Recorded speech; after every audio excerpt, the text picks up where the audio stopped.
Bəli, inanmaq çətin olsa da bu ayaqqabı reklamıdır. Krossovkalarımız sadəcə 25 manat. Bu reklamı çəkmək üçün mağazada ən qısa hansı paltar varsa qıza veriblər. Paltar yaraşsaydı dərd yarı. Heç olmasa etiketi çıxardardınız. Arxadan gələn kişinin baxışlarını gördünüz? Görmədisə video tezdən baxın. Ayağınızdan leş yiyəcək, gəlin birini alın geyinindən, nə istəyir sizə? Qətiyyən ayağınızı müalicə eləməyin, krem vurmayın. 12 manata ayaqqabı alın, sizin ayağınızın iyi gedəcək. Yaxşı, tutaq ki, kimisə ayağı iylənir. Bu gəlib deyir ki, mənim ayağım iylənir. Bu proses necə baş verir, qardaş? Razmer nə idi səndə?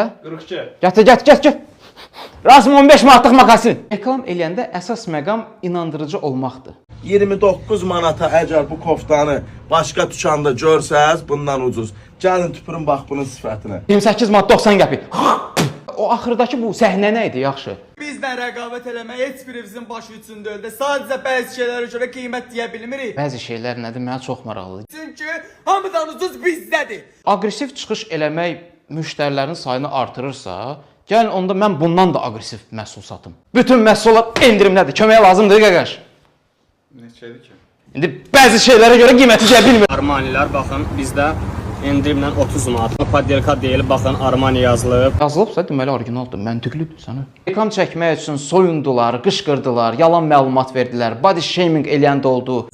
Bu boyda adam olar, səni doğmayıblar, istehsal ediblər elə. İndi isə bu videoya baxın. Adam eyni anda həm paltarı reklam eləyir, həm də ayaqqabını. Özü bir dənə də artıq kəlmə söz demir. Bu qaqaşla da heç bir şəxsi tanışlığım yoxdur ha. Salam qardaş. Reklam eləmək istəyirsinizsə, sadəcə biraz kreativ yanaşmaq kifayət eləyir.